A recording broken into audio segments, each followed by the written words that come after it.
escritura a lo que es el libro de Reyes.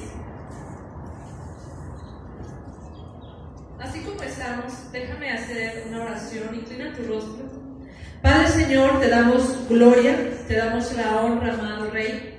Gracias, Señor, por este tiempo que tú nos das, por la libertad, Padre, que nos das en este día de poder hablar tu palabra en libertad, Señor, porque no hay ninguna prohibición, Señor, y hasta el día de hoy, Padre, al menos en nuestro país, Señor, nos podemos reunir, Señor, a alabar tu nombre, Señor, a bendecir tu nombre, Padre, a honrar tu nombre en este día y escuchar tu palabra, Señor, sea tu palabra hablada y predicada, Señor, y tenga la función, Señor, que tú has destinado que tenga, Padre, independientemente, Señor, de la persona que tome lugar, Señor, seas tú glorificado, seas tú honrado, Padre.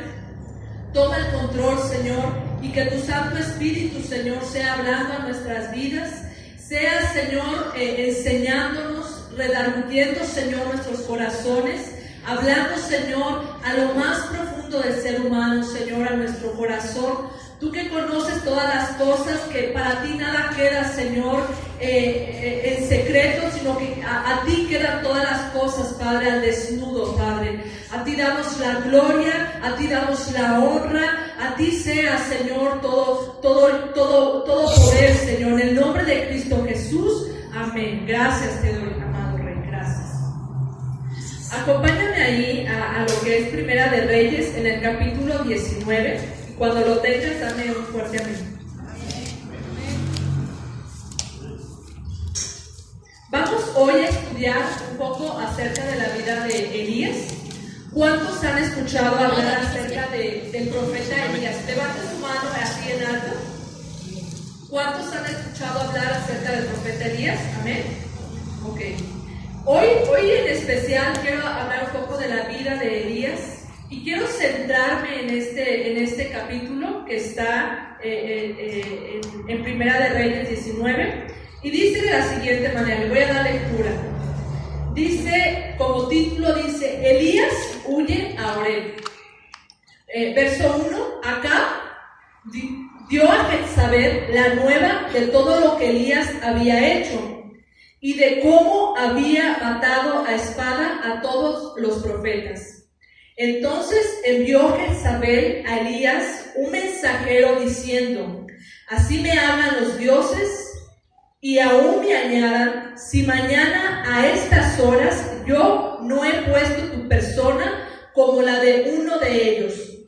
Viendo pues el peligro, se levantó y se fue para salvar su vida y vino a Berseba, que está en Judá, y dejó ahí a su criado, y él se fue por el desierto un día de camino, y vino y se sentó debajo de un enebro, y deseando morirse dijo, basta ya, oh Jehová, quítame la vida, pues no soy yo mejor que mis padres. Y echándose debajo del enebro se quedó dormido, y he aquí luego un ángel le tocó y le dijo, levántate, come. Entonces él miró, y he aquí a su cabecera una torta cocida sobre las ascuas y una vasija de agua, y comió y bebió y volvió a dormirse. Y volviendo el ángel de Jehová la segunda vez lo tocó diciendo, levántate, come, porque largo camino te resta. Se levantó pues y comió y bebió, y fortalecido con aquella comida, caminó 40 días y 40 noches hasta Oreb, el monte de Dios. Y ahí se metió en una cueva, donde pasó la noche, y vino a él palabra de Jehová, el cual le dijo, ¿qué haces aquí, Elías? Él respondió, he sentido un vivo celo por Jehová, Dios de los ejércitos, porque los hijos de Israel han dejado tu pacto, han derribado tus altares y han matado a espada a tus profetas, y solo yo he quedado, y me buscan para quitarme la vida. Y le dijo, sal fuera y ponte en el monte delante de Jehová.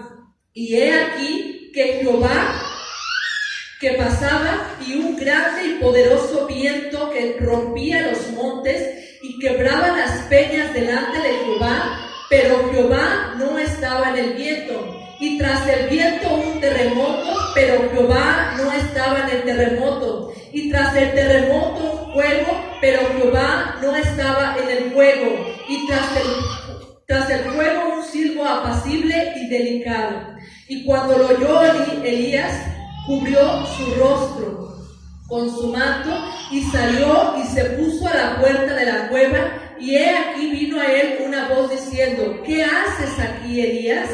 Él respondió: he sentido un vivo celo por Jehová, Dios de los ejércitos, porque los hijos de Israel han dejado tu pacto, han derribado tus altares y han atado espada a tus profetas, y solo yo he quedado y me buscan para quitarme la vida. Y dijo Jehová: ve, vuélvete por tu camino por el desierto de Damasco, y llegarás y ungirás a Hazael por rey de Siria, y a Jehú, hijo de Nimsi, ungirás por rey sobre Israel, y a Eliseo, hijo de Safat, de Abel Mehola, ungirás para que sea profeta en tu lugar. Y el que se escapare de la espada de Hazael, Jehú lo matará, y el que escapare de la espada de Jehú, Eliseo lo matará. Y yo haré que queden en Israel 7,000 cuyas rodillas no se doblaron ante Baal y cuyas bocas no lo besaron. Amén. ¿Cuántos han leído este pasaje? Levante la mano. Bien. ¿A cuántos no les ha causado curiosidad, interés y el estar pensando, ¿verdad? ¿Qué fue lo que le pasó al profeta Elías? ¿Qué fue lo que le sucedió a este tremendo hombre de Dios? ¿Y qué lección o qué le está tratando de decir el Dios Todopoderoso a su profeta, a su siervo, ¿verdad?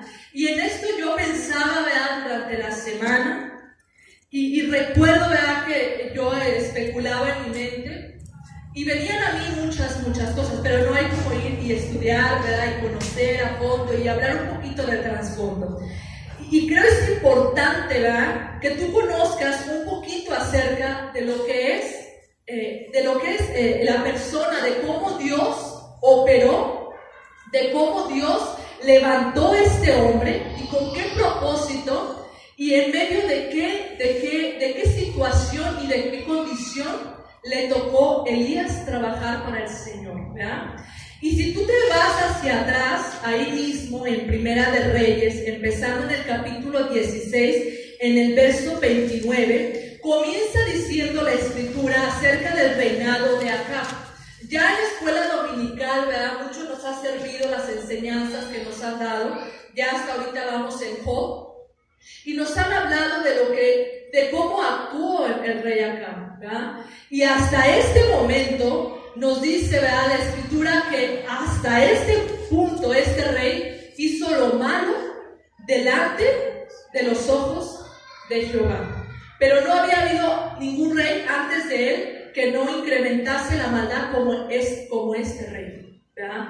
Entonces la condición que vivía el pueblo de Israel, que vivía en este caso lo que es el reino del norte, ¿verdad?, con el rey Acab, en ese momento la condición era realmente depravada, realmente triste, espiritualmente hablando, triste, una condición de idolatría, una condición de querer servir a Jehová y querer servir a Baal y a Asera, estos ídolos paganos, ídolos fenicios. Y había una dualidad, ¿verdad?, una guerra, y había quienes ya totalmente se inclinaban hacia la adoración al rey Baal, de una manera muy específica a este rey llamado Melcar, ¿verdad?, conocido como el rey de la tormenta, el rey de la lluvia o el rey de la cosecha. Mira qué contrariedad, y tú te vas a ir dando cuenta. Y entonces tú trasládate un poquito a esa época y ve tú la condición en la que estaba el pueblo. Acab no fue de todo un rey malo, o sea, digámoslo así, espiritualmente hizo abajo, ¿no? O sea, echó todo a perder. Pero hablando de alguna manera en edificación, siguió, vea, los caminos de su papá. Y dice la escritura, y dice más bien los estudios, pues que él edificó, ¿verdad? Edificó casas, edificó lugares muy, muy bonitos, ¿verdad? Que ya después los estudiosos, pues poco a poco fueron descubriendo. Y nos dice la escritura, ¿verdad? Que uno de los pecados o una de las decisiones que Acab tomó fue tomar como esposa a una extranjera, ¿verdad? Y no se casó con una de su mismo pueblo, de su misma creencia, de su misma religión, por así hablarlo. Y dice que este rey va y toma, ¿verdad?, a Jezabel.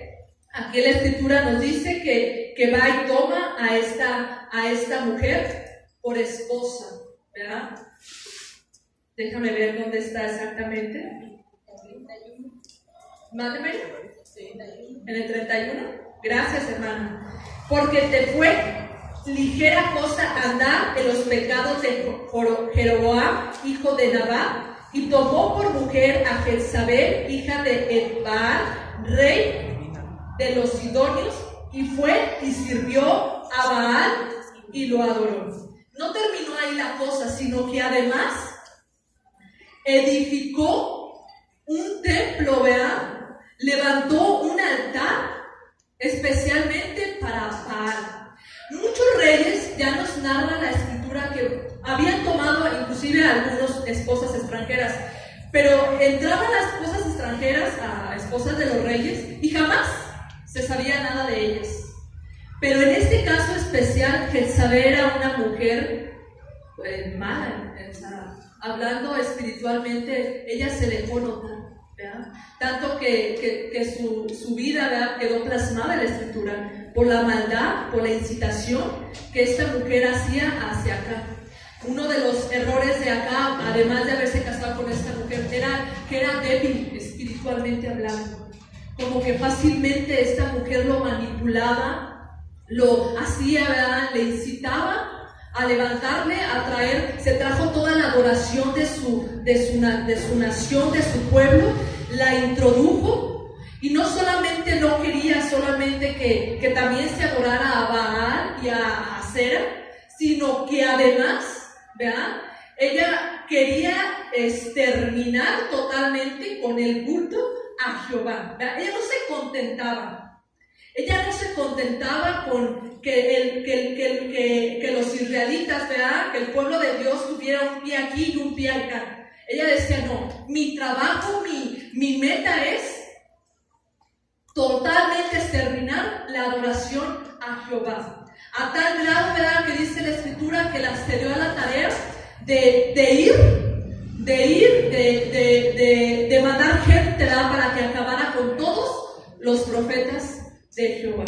Así que ella mandaba, ¿verdad?, para que los profetas de Jehová fueran muertos. Había una gran persecución, ¿verdad? Por ahí más adelante nos narra la escritura que una persona llegada al rey, ¿verdad?, temeroso de Dios, fue un siervo de acá, fue y escondió incluso a 100 profetas.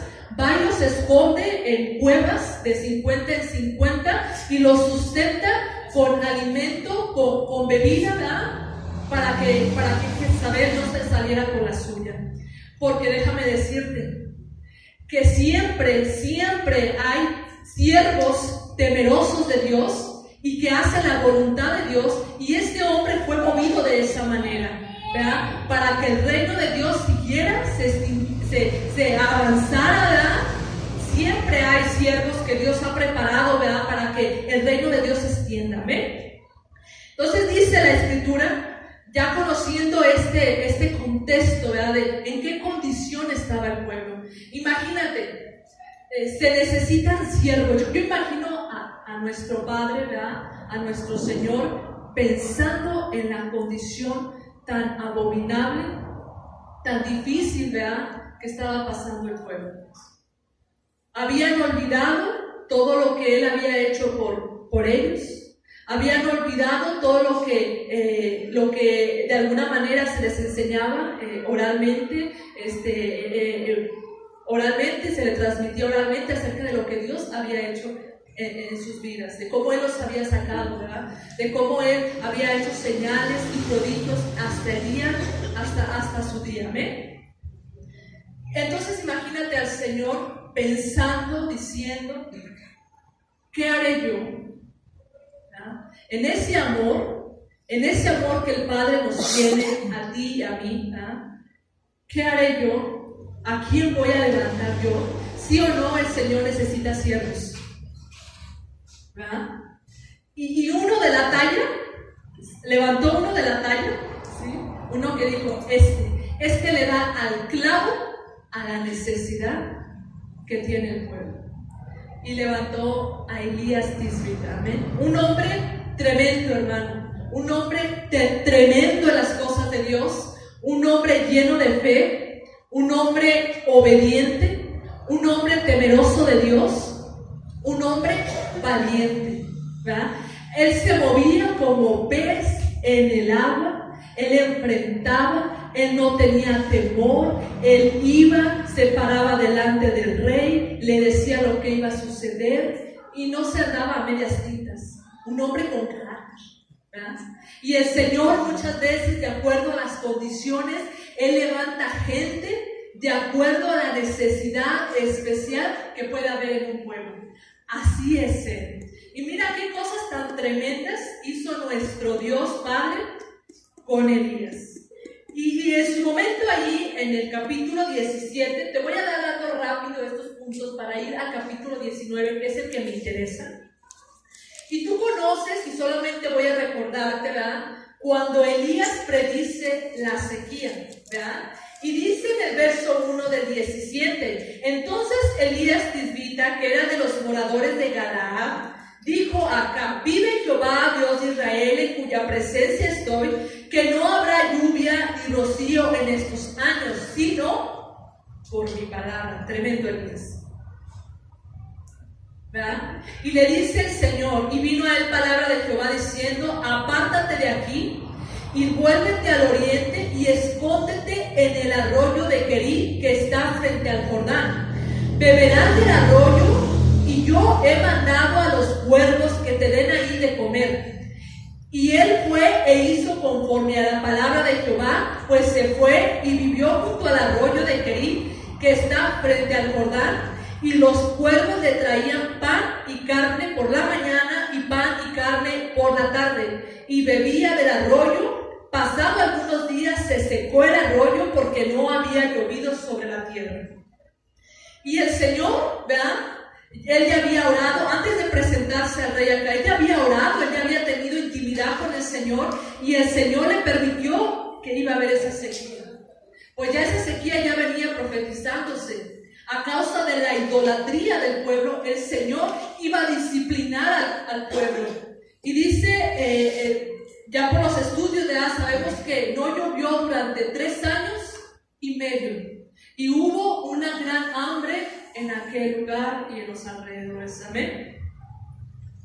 Pero mira cómo es nuestro Dios. Y aquí ya no se nos deja ver cómo Él actúa con nosotros y cómo es Él.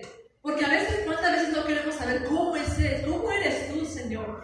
Y tu palabra me enseña y me revela a mí cómo eres tú. El Señor tiene cuidado de sus siervos. A pesar de que Elías había dado esta palabra y que de alguna manera él también iba a ser afectado, el Señor tiene cuidado de su siervo y le dice, mira Elías, vete a esta parte donde hay un arroyo, el arroyo de Querí, y ahí te vas a quedar. Mira, yo te voy a sustentar, yo te voy a sostener, yo te voy a dar todo lo que tú necesitas porque yo soy tu Dios, tú eres mi siervo, tú eres mi profeta. Y yo sé, yo voy a suplir tus necesidades, Elías. Aunque haya sequía, yo voy a suplir, te voy a sustentar de una manera sobrenatural. El Señor así trata con sus siervos y sus siervas. ¿Amén? Y Él tiene cuidado y sabemos que Él permaneció en aquel lugar durante 1 año, escondido porque se le buscaba para quitarle la vida.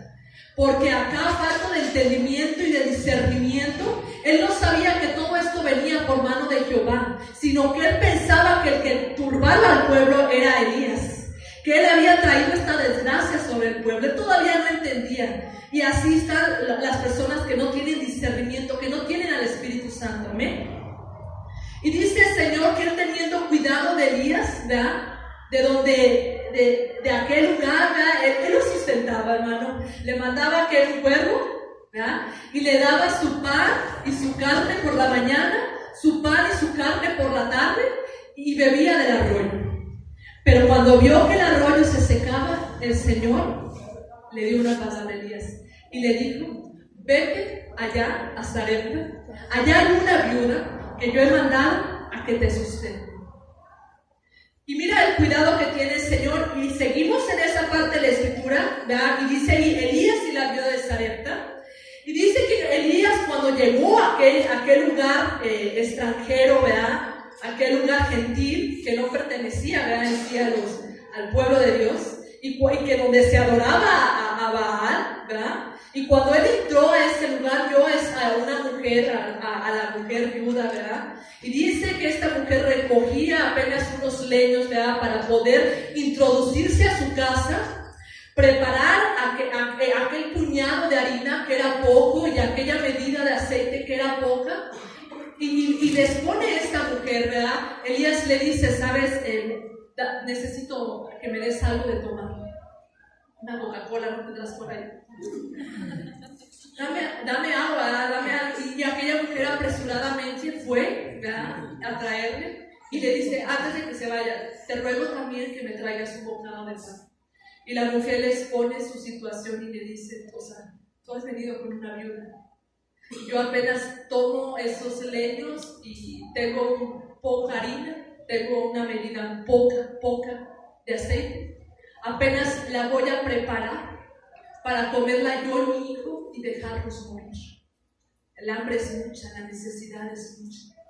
Y el profeta de Dios, que había llegado a pisarle a su casa, le dijo: haz como has pensado.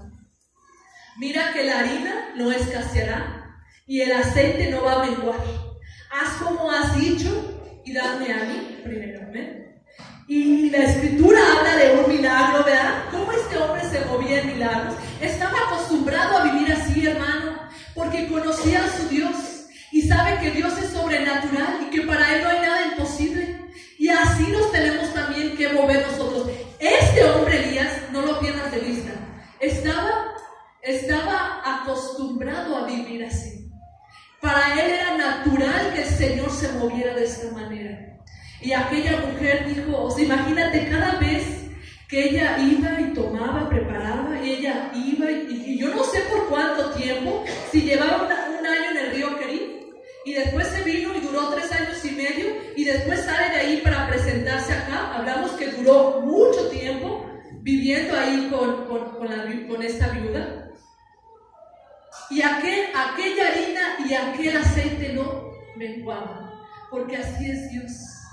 Porque Dios tiene cuidado de sus siervos.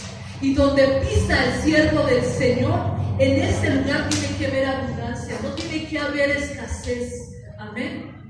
Y dice, y todavía nos habla de otro milagro, cuando Elías resucita al hijo de esta viuda, ¿verdad? Dice que en cierta ocasión el hijo de la viuda enfermó y murió. Y dice que cuando muere, la viuda se va con Elías y le dice: ¿qué ha pasado, ¿verdad? Si acaso él ha venido también para traer juicio, y que de alguna manera Dios se ha acordado de sus pecados y le ha quitado la vida de su hijo. Y Elías toma a aquel muchacho, ¿verdad? No sé aproximadamente qué edad tendría, pero lo toma, ¿verdad?, y lo lleva a su aposento, a su recámara, y dice la Escritura que lo acuesta. Mira, tremendo, Elías. Te hago esto para que tú sepas la clase de siervos que Dios tiene. Y dice que lo acuesta sobre su cama y 3 veces se inclinó hacia él, se acostó sobre de él, ¿verdad? Y 3 veces oró al Señor para que le regresase la vida al muchacho. Elías no tenía a lo mejor tú y yo podemos tener registro en la Escritura de la resurrección, por ejemplo, de Lázaro. y atrevernos, ¿verdad?, nuestra osadía a orar porque un muerto resucite, siempre y cuando Dios no lo dé, ¿verdad?, no lo entreguen. Pero mira qué tremendo. Elías, no teniendo un antecedente, él sabía que Dios era poderoso y que él podía regresar a esta persona de entre los muertos. Y el Señor, a la tercera vez, porque el Señor probaba su fe, hermano, como prueba tu fe y la mía, y siguió probando su fe hasta la tercera vez que Elías oró y clamó. El muchacho se levantó, resucitó. Y te cuento esto, reitero, para que tú conozcas cómo es que Elías se movía. Era tremendo. ¿Sí o no tenía fe Elías?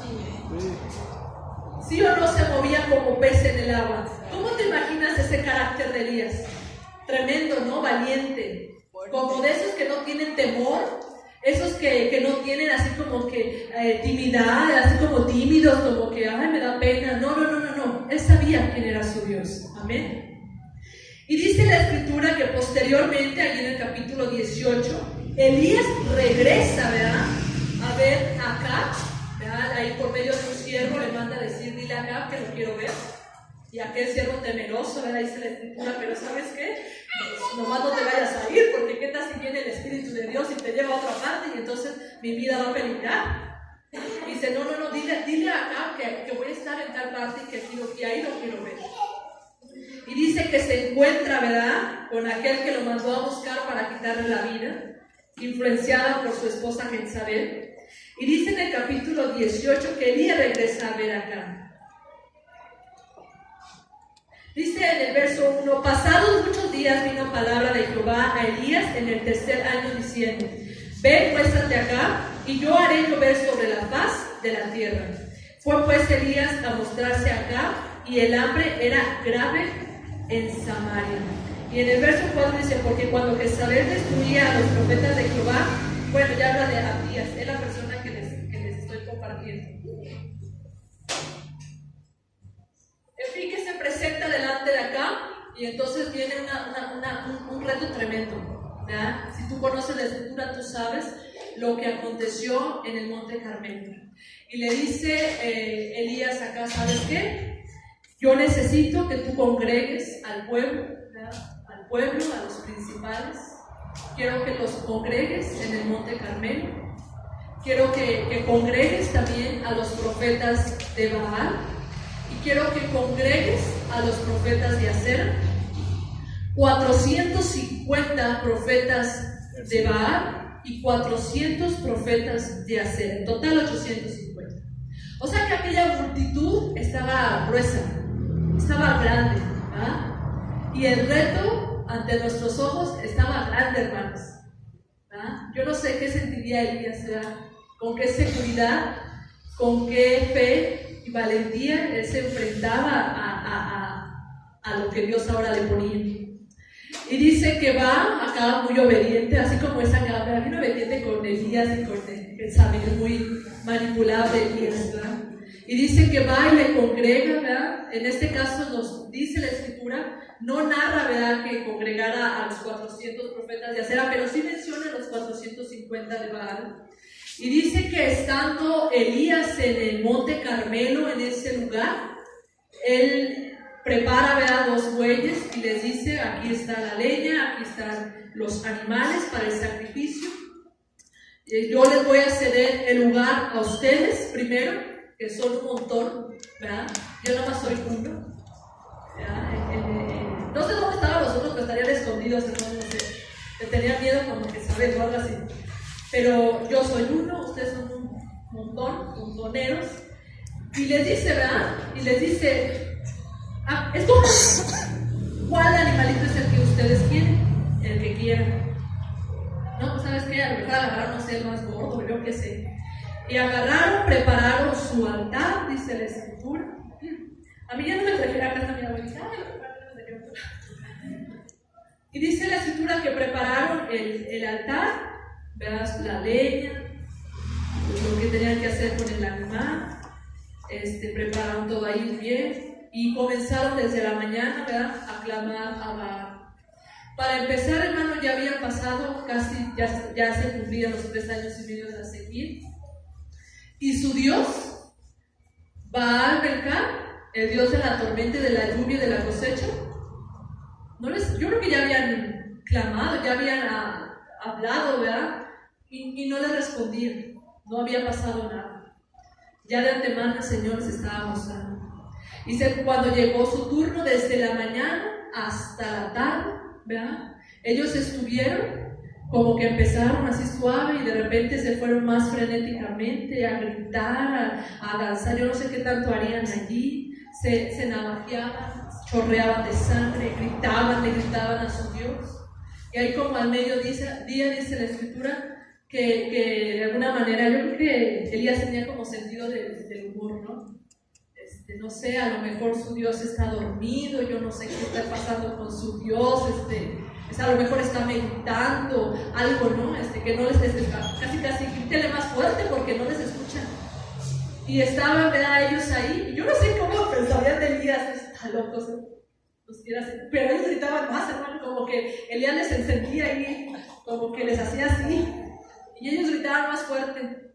Yo no sé, a mí sí me gustaría haber estado ahí, para ver en qué momento ellos así como que dijeron, ya, te toca, es tu turno, Elías, o sea, no nos va a responder. Y el pueblo, y los principales, y los líderes, mirando, observando, y viendo a los profetas de Baal, y pasaban las horas, y no más nada. Y entonces llega el momento de Elías, tremendo Elías. Y dice, ok, es mi turno.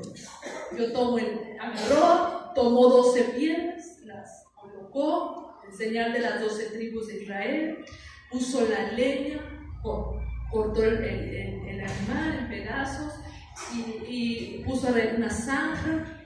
Y todavía Elías les dice, pongan 12 cántaros de agua sobre todo el sacrificio. Y mandan 4 cántaros, otros 4 y otros 4. Y aquel lugar estaba lleno de agua, hermanos. ¿Y cómo, verdad? Pero no les dije, ¿verdad?, que la idea era que el Dios que descendiera fuego del cielo, ese era el verdadero Dios. Y Elías, dice la Escritura, que clama. Creo que esto sí es importante leerlo. ¿Dónde está el verso donde Elías ora? 37. Alguien que me lo... 18:37. Gracias, hermano. Dice aquí, respóndeme, Jehová, respóndeme, para que conozca este pueblo que tú, oh Jehová, eres el Dios y que tú vuelves a ti el corazón de ellos. Entonces cayó fuego de Jehová y consumió el holocausto, la leña, las piedras, el polvo, y aún lamió el agua que estaba en la zanja. Y viéndolo todo el pueblo se postraron y dijeron, Jehová es el Dios, Jehová es el Dios. Entonces Elías le dijo, prended a los profetas de Baal para que no escape ninguno. Y ellos los prendieron y los llevó Elías al arroyo de Sison y ahí los degolló. Sí, hermano. Convocó al pueblo, los hizo partícipes y degollaron a los 450 profetas de Baal. En aquel día tan tremendo, mira todo lo que ocurrió. ¿Qué victoria experimentó Elías acerca de su Dios? ¿Qué cosas tan tremendas Dios le permitió vivir a Elías? ¿Y por qué se las permitió vivir a él? ¿Y por qué lo escogió a él? Porque el Señor sabía, ¿verdad?, quién era Elías, qué había en el corazón de Elías y que él no se iba a enaltecer por la manera en cómo lo iba a usar. Porque Dios tiene cuidado de estas cosas para con nuestras vidas como siervos y siervas que somos de él. Amén. Y dice la Escritura que después de que ocurrió eso de que degollaron, Elías tenía prisa. Inmediatamente fue, ¿verdad?, y le dijo a Acab, porque una lluvia se avecina. Y dice que después de haberle dicho esto, él sube otra vez al Monte Carmelo, donde había pasado aquello, ¿verdad? Ahí estaban las cenizas de lo que había ocurrido, de cómo Dios había mandado el fuego. Y dice que se postra sobre sus rodillas, ¿verdad? Su cabeza sobre sus rodillas, y empieza a orar para que descendiera la lluvia. O sea, el Dios de Elías era un Dios de... Este hombre se movía en fuego, ¿verdad? Este hombre se movía en lluvia, viento recio, en el poder sobrenatural de Dios. O sea, y todo lo que le faltaba a Elías todavía conocer y saber, porque él conocía esta parte de Dios. Él conocía esta parte fuerte de Dios. Y más adelante vamos a ver lo que Dios le dice, también me vas a conocer en otra área, Elías. Y dice la Escritura que él va, ora, y le dice a su criado, ve a lo más alto, y fíjate si ya hay una nube. Y el criado va, regresa y le dice, no hay nada. Y Elías ora así y manda al criado durante 7 veces. ¿Sí o no Dios prueba la fe, hermanos? Si tu hijo tiene un dolor de cabeza, entonces ¿qué hacer? A ver, hijo, ven para acá. Voy a orar por ti. ¿Cómo te sientes tu cabeza? No, mamá, todavía me duele bien alto. Creo que cuando naces se intensificó el dolor. Ok, bien. Voy a volver a orar por ti. ¿Cuántas veces las que sean necesarias? ¿Qué dolor te vas? Y Elías, ¿verdad? Dice la Escritura que durante sí, yo no sé qué pensamientos tendría Elías, pero él perseveraba hasta que la 7ª vez va el criado, ¿verdad? Y le dice, ¿sabes qué, Elías? Yo veo como la palma de una mano que sube como del mar, ese. No recuerdo exactamente, no sé si es como del mar, ¿verdad? Y con esa señal tan chiquita, hermano, a mí se me hace una señal muy chiquita para ti, ¿no? Con esa señal, Elías le dice, dile acá que baje, o sea, que baje y se vaya, que vaya a su casa, que se vaya, porque una gran lluvia se avecina. Con la mínima señal, mira que los siervos de Dios disciernen la respuesta de Dios en la más mínima señal, porque son tan sensibles a la respuesta de Dios, tan sensibles que la más mínima señal les avecina la victoria más grande. Y dice que va y corre el criado y le dice, y a la vez también Elías va y corre para ir delante del rey, ¿verdad? Y dice más o menos la Escritura que corrió como un estudio que por aquí leí, unos 18 kilómetros. No sé de cuánto es de aquí a dónde, 18 kilómetros. ¿Qué tal, hermano? ¿Qué día el de Elías? Primero con el sacrificio. Y después con lo de la lluvia y tener que correr todo esto y llegar a aquel lugar de noche y recibir ya en el capítulo 19 y el capítulo que quiero tratar, que voy en la introducción, no importa, tengo fe que voy a acabar. O sea, date cuenta, el profeta cómo estaba. Sí, en victoria. Si Dios le había experimentado, ¿verdad? Ver, conocer quién es su Dios y mostrarle al pueblo quién es el verdadero Dios. Y cuando él llegó y viene el mensaje de Jezabel y le dice ahí en el capítulo 19, entonces se vio Jezabel a Elías un mensajero diciendo, así me hagan los dioses y aún me añadan, si mañana a estas horas yo no he puesto tu persona como la de uno de ellos. Y entonces yo me preguntaba y yo decía, ¿por qué? ¿Por qué Elías huye? ¿Por qué actúa de esta manera? Tremendo hombre de Dios. ¿Qué pasó, Señor? ¿Qué pasó ahí? Y vemos, ¿verdad? Vemos que Elías estaba, hermano, ¿qué estaba Elías? Cansado. ¿Sí o no estaba cansado? Elías estaba cansado. Sí había estado en la cumbre, sí había estado en aquel monte Carmelo, sí había experimentado, pero físicamente estaba cansado, estaba agotado. Cuando él recibió esta respuesta de parte de su enemigo, lo agarró de bajada, digámoslo así. Y eso a mí me habla como creyente que yo debo de cuidarme y tengo que estar descansada, fortalecida física y espiritualmente hablando siempre.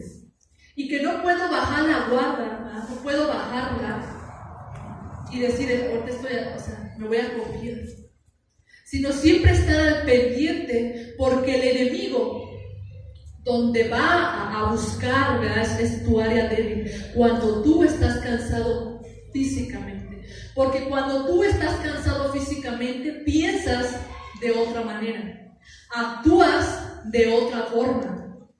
¿Cuántos me pueden dar la razón? Yo cuando termina mi día, no me digas si son días difíciles, si termina mi día, yo me puedo tirar en un tapete y yo no puedo subir las escaleras hasta que llegue mi esposo, y yo sé que no me puede cargar porque no puede con tanto peso, pobre hombre, ¿no? Pero le digo, como puedas, pero ayúdame a subir. Ponme la alarma, cobíjame, quítame los calcetines, como puedas. Y cuando tú estás cansada, tu carácter inclusive hasta cambia. O sea, Elías, yo en ningún momento veo por aquí que haya comido algo por ahí o que se fue a comer. Elías estaba cansado. Y lo que quiero que entiendas, iglesia, es que el enemigo no solamente, tú ya lo conoces esto, no solamente te busca cuando tú no estás con tu armamento, cuando tú no estás así con toda tu armadura, sino cuando también hay cansancio físico en lo natural. Y sí o no que vas y duermes, ¿y cómo te levantas? ¿No tus ideas son más frescas? ¿No te levantas con un poco más de ánimo, de energía, con mejor actitud? ¿Cierto o no? Pero mira, el Señor, esta parte me gusta porque el Señor me dejó ver, ¿verdad?, cómo es que Él trata con nosotros. Mira a Elías lo que le dice. Estaba el cansancio que esto provocó, ¿verdad?, en Elías, cambios, ¿verdad? Llega esta amenaza y se llenó de temor. Elías tuvo temor, ¿verdad?, pero porque estaba cansado. Y yo creo que también sintió desilusión. Yo no sé, yo pienso, voy a especular, yo pienso, ¿verdad?, que Elías pensó que esa gran victoria cambiaría el parecer, obviamente, del pueblo, cambiaría el parecer de acá, y que ahora las cosas iban a ser diferentes. Y no sé, o sea, tal vez, no sé si pensaría que también alcanzaría a Jezabel, pero por lo menos acá me iba a poner un alto. Pero cuando él vio la respuesta, yo me imagino que vino una desilusión. El siervo de Dios, trabajando para el Señor, un ministro de Dios, un pastor, un evangelista, un maestro, ¿verdad?, a veces pasa desilusión, se cansa, se agota físicamente, tiene temor, tenemos temores y pasamos por momentos de depresión y de desánimo cuando en el campo ministerial se trata. Porque a veces, bueno, a lo mejor estoy hablando ya como carne pesada, o estoy dando como carne, porque a veces el siervo, cuando yo estaba en esta parte, el Señor me mostraba, yo como que veía cuando personas, siervos, siervas, llegan ante Dios, ¿verdad?, se arrodillan, se postran y comienzan a llorar por causa del ministerio. porque les dañaron, porque hablaron de ellos, porque no responde, porque no sé qué esté pasando, me siento cansado, me siento agotado. ¿Cuántas veces los siervos y la sierva de Dios no están en esa condición? A causa del ministerio. La aflicción, ¿verdad?, que muchas veces trae consigo el ministerio. Y solamente, ¿verdad?, esto que estoy hablando, solamente me lo va a poder entender las personas que sirven al Señor con todo, con su corazón, ¿verdad?, que han dispuesto su tiempo. Solamente me van a poder entender lo que les estoy hablando. Y aquí nos dice la Escritura, ¿verdad? Aquí hablando en el verso, dice en el verso 3: y viendo pues el peligro, se levantó y se fue para salvar su vida, y vino a Berseba, que está en Judá, y dejó ahí a su criado. Esto lo tenía que enfrentar el sol. ¿Cuántas veces los líderes y los siervos de Dios no estamos solos delante del Señor? Solos. En el proceso, en lo que Él nos tenga que hablar, en lo que Él nos tenga que tratar, aquí estamos, Señor. Hoy dejó a su criado en tal lugar y Él se presentó delante del Señor. Y en el verso 4 dice: y Él se fue por el desierto un día de camino, todavía del cansancio que tenía. Dice que Él se fue por el desierto un día y vino y se sentó debajo de un enebro, investigué como un arbusto, así como una planta grande, no sé si es un árbol, pero me hablaba de un arbusto grande. Y deseando morirse, dijo: basta ya, oh Jehová, quítame la vida, pues no soy yo mejor que mis padres. ¿El Señor lo escucha? Sí. ¿Le responde y le quita la vida? No. Porque Él sabe lo que Elías tenía. Él conoce a sus siervos, hermano. Él conoce a su gente. Él conoce a sus hijos. Cuando tú vienes y clamas, a veces el Señor, por su misericordia, no te contesta como tú quieres. Porque sabe en la condición que se encuentra Elías. Elías, estás cansado. ¿Cómo no voy a conocerte si yo te formé? Yo sé lo que necesita tu cuerpo. Yo sé lo que necesita tu espíritu. Y yo sé lo que necesita tu alma. ¿Cómo te voy a dar muerte si yo sé que tu causa es diferente? ¿Sí me explico, hermano? Y mira cómo es Dios. Bonito es, hermoso es Dios. Y lo deja que se duerma Elías. Y Elías se pierde. Yo creo que no supo ni en qué momento él se perdió. Y llega enviándole el Señor un ángel que está a nuestro servicio. Llega el ángel y toca a Elías, lo toca. Y le dice: el Señor te manda tu comida. Aquí está tu comida, está tu bebida, come. Elías se levanta, come y nuevamente se duerme. ¿Qué necesitaba Elías, hermano? Descansar. Es sabio, hermano. La ciencia dice, ¿verdad?, que el hombre necesita 8 horas para descansar. Hay quienes con 5 horas como que están bien fortalecidos. De hecho, la mujer necesita dormir más que el hombre. Eso está comprobado. Yo, si duermo 5 horas, yo me levanto mareada. Yo traigo náuseas. Y Juan Carlos lo sabe. Y casi, ¿sabes qué? Tómate la pastilla si no te puedes dormir o vete a dormir. Pero necesitamos ese tiempo de descanso. Sin caer, ¿verdad?, en la flojera. Pero el Señor sabe, Él nos dio un cuerpo, ¿verdad? Un cuerpo que necesita reponerse. Y el enemigo lo sabe. Y a veces nosotros abusamos de nuestro propio cuerpo. Pero el Señor le permite dormir, lo fortalece con alimento físico, porque el cuerpo necesita también ese alimento físico. En ese momento Elías lo necesitaba por cómo era su condición. Y lo fortalece físicamente, lo deja dormir otra vez el ángel, para después retirarse y regresar y volverle a ofrecer el alimento, comer, y entonces sí ir de camino 40 días y 40 noches por todo el desierto hasta llegar al monte de Dios, al monte Horeb, a donde cuando Dios se le apareció a Moisés, donde fue dada la ley, a ese lugar, al monte de Dios, Elías iba a refugiarse. Y cuando él se encuentra, ¿verdad? Dice, entonces mira, qué hermoso es nuestro Dios. ¿Cómo es que Él trata con nosotros y nos da lo que necesitamos? ¿Sí o no, hermano? Y cuando aquel hombre de Dios, aquel varón de Dios llegó, se refugió, se durmió ahí en esa cueva.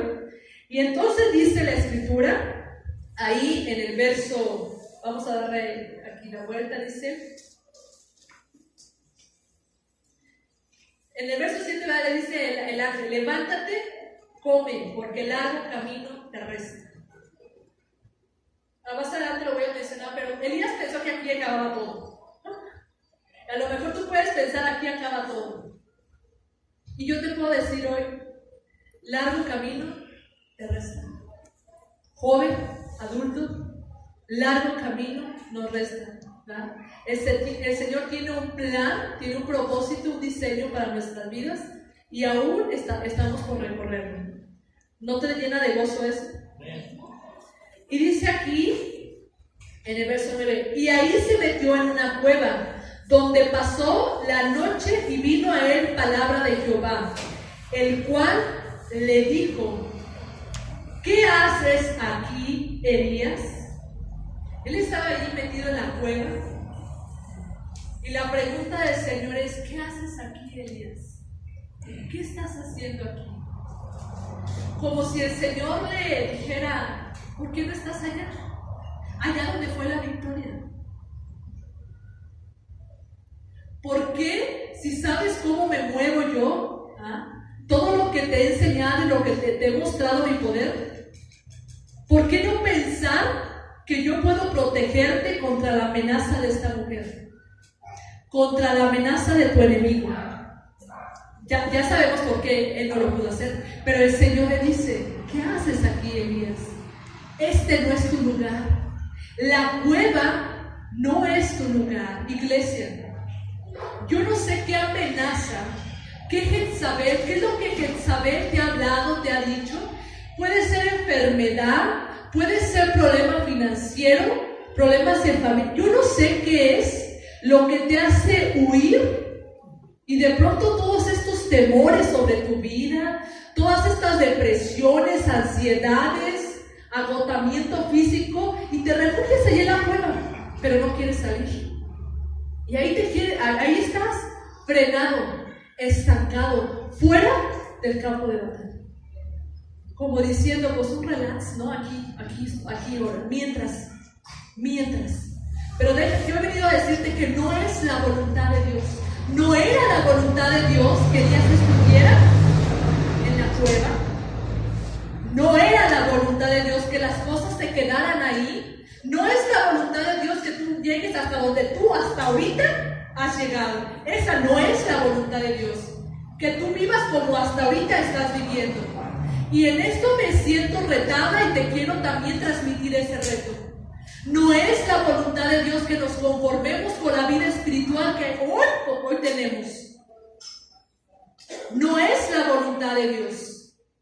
La iglesia, tú tienes que avanzar y tienes que crecer y tienes que estar en el campo de batalla y tienes que estar cumpliendo el plan y el propósito de Dios para tu vida. Porque así como salió un plan y un propósito de Dios para ti, así también se ha trazado un plan del enemigo para ti. ¿En qué plan estás viviendo? Porque el enemigo mandó a Jezabel y Jezabel mandó la amenaza, y la amenaza vino sobre Elías y le dio temor y huyó. Y ahí estaba en esa cueva. Pero no era la voluntad de Dios, no es la voluntad de Dios que yo viva como vivo, que Él viva como vive hasta el día de hoy. Esa no es mi voluntad, dice el Señor, amén. Mi voluntad es que tú alumbres. Mi voluntad es que te muevas en las diferentes áreas donde yo quiero moverte. Si tienes inclinación por la música, ¿por qué no te has preparado? Si tienes inclinación por la enseñanza, ¿por qué no has estudiado y avanzado más en ese conocimiento? Porque el Señor, ¿verdad? Es solamente, Él quiere que nosotros comencemos a andar en su propósito Y él comenzaba a abrir brecha y camino donde no lo hay y abrir puerta. Amén. Esa es la voluntad de Dios. Y yo sé que el enemigo está operando, trabajando y haciendo para desviarnos de la voluntad de Dios. Amén. Y dice la escritura que le pregunta el Señor a Elías: ¿qué estás haciendo aquí, Elías? Y Elías le da una respuesta. Pero mira la respuesta de Elías. Como que la respuesta de Elías está nublada por la condición que está viviendo, como el desánimo, la desilusión. Y muchos han hablado de depresión. Y lo que dice, mira, dice aquí, y lo dice 2 veces. Ahí en el verso, ¿alguien dígame qué verso? El 10. Él respondió: he sentido un vivo celo por Jehová, Dios de los ejércitos, porque los hijos de Israel han dejado tu pacto, han derribado tus altares, han matado espada a tus profetas. Si uno veía todo como feo. Pero como que por ahí había victoria, ¿no? O sea, ya el pueblo ya había declarado: Jehová es Dios, Jehová es Dios. Y era el único él que quedaba. Solo yo he quedado y me buscan para quitarme la vida. Más de alguno había escondido, ¿cierto? Pero te fijas cómo cuando estamos en esa condición nos cegamos y no vemos la claridad y la verdad y decimos y hablamos. Y por eso, Dios, gracias, Señor, porque no nos haces caso, de verdad. Porque en su momento Él no nos hace caso, porque estamos cegados por la desilusión, por todas estas emociones, sentimientos que operan en nuestras vidas. Gracias, Señor, porque me conoces y nomás me dices: vete a dormir, mañana hablamos, vete a dormir. Ya mañana platicamos, nos echamos un café y charlamos. ¿Qué onda con los hijos? ¿Sí? Así es, hermano. Y dice, y Él le da, vean, Él le da, cuando habla acerca, vean, solamente yo he quedado. Mira lo que le contesta en el verso 18 de ese capítulo. Y yo haré que queden en Israel 7,000 cuyas rodillas no se doblaron ante Baal y cuyas bocas no le besaron. O sea que había gente que permanecía. Sí, había gente. Porque el Señor siempre tiene un remanente. El Señor siempre, en todo lugar, en toda congregación, en toda iglesia, Él tiene un remanente. Él tiene gente que separa la brecha, gente que pelea la batalla, gente que le ha creído a Él y gente que está caminando en el propósito de Dios. Porque Él nunca se queda con manos vacías. Él siempre tiene un remanente, Él siempre tiene un grupo de personas que le han creído, que han vencido, que siguen adelante. Él nunca se queda con manos vacías. Siempre tiene gente, siempre busca gente, Él tiene gente para trabajar. Y mira la lección, esto es impactante. ¿Qué lección le da a Elías? Le dice Elías: sal de la cueva. Y dice ahí en el verso 11, y le dijo: sal fuera y ponte en el monte delante de Jehová. Y he aquí Jehová que pasaba, y un grande y poderoso viento que rompía los montes y quebraba las peñas delante de Jehová, es decir, que quebraba las piedras del monte, ¿verdad? Pero Jehová no estaba en el viento, ¿verdad? Y tras el viento un terremoto, pero Jehová no estaba en el terremoto. Literal, hermano, Elías presenció todo eso. Ese viento fuerte vino en aquel momento, un viento fuerte, ¿verdad? Y luego ese terremoto que se hacía el monte, que se movía. Y dice aquí la escritura que Jehová tampoco estaba en el terremoto. Y tras el terremoto fuego, pero Jehová no estaba en el fuego. Y tras el fuego un silbo apacible y delicado. No nos dice, ¿verdad?, que ahí estaba Jehová, pero sí implícitamente nos dice: y tras el fuego un silbo apacible y delicado y junto. No dice más. ¿Qué le estaba enseñando Elías al mostrarle todo eso? Hay varias especulaciones, hay varias cosas, ¿verdad?, que vienen a mi mente y que pude yo estudiar. Probablemente Elías, ¿verdad? Bueno, primero Dios podría haberle dicho a Elías: Elías, ¿por qué no permaneciste allá? ¿Acaso tú no sabes, no has visto mi poder? ¿No te podía yo ver guardado? ¿No has visto cómo yo me he movido? O sea, la otra es: mira, Elías, yo soy Dios del fuego, porque yo hice descender fuego del cielo. Yo me muevo y traigo viento. Yo me muevo y traigo terremoto. Así como me conoces, así me conoces tú, Elías. Como fuego, como viento, como lluvia. Pero ahora me quiero dar a conocer a ti de otra manera. En este momento le estaba dando una lección personal a Elías.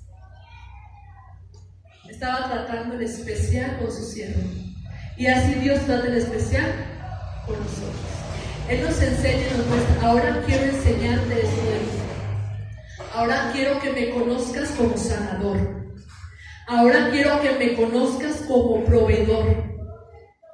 Ahora quiero que me conozcas como Dios de paz. Ahora quiero que conozcas mi misericordia. Quiero que empieces a confiar en mí. Y Él quiere, en nuestro caminar con Él, mostrarnos las diferentes áreas en las que Él se mueve.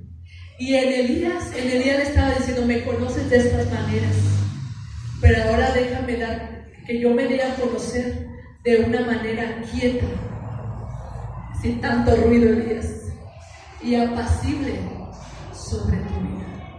Y así fue, aunque hubo milagros todavía, y todavía el tremendo Elías hacía descender fuego sobre 50 hombres, ¿te acuerdan?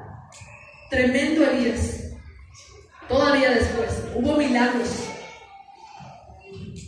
Qué tremendo Elías. Cómo Dios se daba ese tiempo, hermano, para tratar con sus siervos. Y no decir, porque Dios conocía el corazón de Elías. Por eso, porque Dios lo conocía, por eso estaba en un trato. Se permitía tratar con él. Podría haber Dios dicho: no, ya huyó, entró incredulidad, entró temor, ya. Pero Dios dijo: no, yo conozco quién es Elías, yo sé que hay en su corazón. Y yo sé quién fue que lo llevó y lo motivó a huir. Y yo sé qué es lo que él necesita. Qué importante la persona de Elías. ¿Tú conoces? Al menos, no sé. La persona de Elías es de alguna manera importante, porque él no conoció muerte. ¿Tú sabías eso, verdad? Que él no conoció muerte física, sino que fue arrebatado en un torbellino. Fue arrebatado no conociendo la muerte física, porque aún Dios tiene un plan y un propósito con él para el tiempo que viene más adelante. Amén. Otra. ¿Quién se le apareció en el monte de la transfiguración junto con Jesús? ¿Quién se apareció? Fue el profeta Elías junto con Moisés. Importante delante de los ojos de Dios. Y después Jesús hablando y preguntándole a sus discípulos, diciéndole: ¿quién dice la gente que soy yo? No le dijo a sus discípulos: ¿unos dicen que eres Elías? Como hablando y diciendo la importancia que Elías tenía delante del pueblo. ¿Cómo Dios, conociendo a su siervo, lo iba a dejar ahí solo, deprimido, desanimado? Él se dio el tiempo para venir a tratar con Dios, para venir a hablar. Y para finalizar, tal vez se me van a ir varias cosas, y todavía de aquí del capítulo 19 todavía resta un poco más saber de Elías, cómo él siguió operando, porque mira aquí lo que dice en el verso 15. ¿Me sigues? Ya voy a terminar. Usted recobre ánimo. Yo sé que tiene cansancio, pero agarre fuerza un poquito. Verso 15. Y le dijo Jehová: ve, vuélvete por tu camino, por el desierto de Damasco, y llegarás y ungirás a Hazael por rey de Siria. A Jehú, hijo de Nimsi, ungirás por rey sobre Israel. Y a Eliseo, hijo de Safat, de Abel Mehola, ungirás para que sea profeta en tu lugar. Aún le quedaba trabajo. Elías vino así como que a dejar la toalla y le decía: hasta aquí. Pero el Señor le dice: no, Elías, yo todavía tengo planes contigo. Yo puedo mencionar aquí los nombres de ustedes y decir, no, hasta aquí no has llegado. Es insuficiente, Elías, yo todavía tengo plan contigo. Aún falta que vayas y unjas al rey de Siria, aún falta que unjas a Jehú, rey de Israel, y quiero que levantes un sucesor tuyo, que durante un tiempo, ahora más o menos un lapso de 10 tiempos, todavía tuvo que caminar con Eliseo, y de alguna manera ser su mentor, y dejarlo, ¿verdad?, para cuando él subiera, Eliseo continuara. Porque así es nuestro Dios. Aún te falta, Elías. Aún tengo tarea para ti. No puedes dejar aquí las cosas. Completa las cosas. Así es nuestro Dios. Tú llegas y le dices, estoy desanimado, estoy cansado. Está bien, yo te renuevo. Termino con eso. El águila. ¿Tú sabes cómo actúa el águila? ¿Cómo es su ciclo, su longevidad? Son 70 años. Pero a los 40 años, el águila tiene que tomar una decisión importantísima. Ella tiene que decidir si va a vivir o va a morir. Y de acuerdo a lo que decida, así va a ser su respuesta. Si ella decide morir, ella se queda en cualquier lugar y ella muere. Pero si ella decide vivir, ella tiene que volar a lo más alto de una montaña, a lo más alto. Y cerca como de una pared, tiene que comenzar un proceso, el proceso de la renovación. Y el águila tiene que comenzar. Dice en los estudios que han hecho de las águilas, que conforme el águila avanza en edad, a los 40 años, sus picos, que eran antes puntiagudos, empiezan a encorvarse, haciendo de esta manera que el pico pueda dañar su mismo pecho. Y sus uñas, o no sé, sus garras, empiezan también a hacerse curvas, de tal manera que se vuelve torpe para tomar a su presa. Y sus alas, ¿verdad?, se vuelven más viejas y pesadas por la grandeza de las alas, de las plumas. Y dice que el águila lo que tiene, se va, se aparta, y estando sola, ¿verdad?, comienza a picar, ¿verdad?, a golpear su pico sobre la pared, hasta quebrarlo, hasta amputarlo. Y es un proceso doloroso, sí, es un proceso doloroso, pero es un proceso de renovación. Y dice que cuando comienza a golpear en aquella pared y el pico, yo no sé por cuánto tiempo, pero al menos el ciclo dura 150 días, 5 meses. Y una vez que el pico sale, yo creo que hasta sangre sale, y dice que el águila tiene que esperar pacientemente a que el pico le crezca. Y una vez que el nuevo pico sale, el águila tiene que agarrar las garras, sus uñas y quitárselas una a una. Y esperar hasta que éstas crezcan. Estar en ese lugar segura, tranquila, hasta que crezcan esas nuevas uñas. Y posteriormente, con el pico, después de haber arrancado sus uñas, comenzar a quitar las plumas viejas para poder dar lugar a nuevas plumas. Y entonces sí, el águila emprende el vuelo teniendo 30 años más de vida. ¿Y qué es eso? Que en ese lugar Elías no estaba siendo renovado, no estaba siendo restituido, no estaba siendo levantado, no le estaba Dios mostrando una nueva faceta de él, una nueva área de él, de cómo ahora él iba a operar en su ministerio. No estaba haciendo eso. Y hoy te digo, iglesia, renuévate. Renuévate. No puedes quedarte frenada, no puedes quedarte en la condición que estás hoy actualmente. Tu Dios es grande. Y todo esto que te acabo de hablar tan solo es para que tu fe sea fortalecida, para que tu fe sea incrementada y para que tú veas la clase de Dios que tú y yo tenemos. Porque el Dios de Elías es nuestro Dios. El Dios del fuego, el Dios del viento, el Dios de la tormenta. Él es nuestro Dios. Ahí donde estás, levántate. Y voy a pedirle, si alguien sabe tocar teclado. La vez pasada Alejandro creo que se retiró, pero si Roberto sabe algo de teclado, pues igual venga. Y así como estás, levántate, ya termino. Son las 2:05. ¿Sí son las 2:05?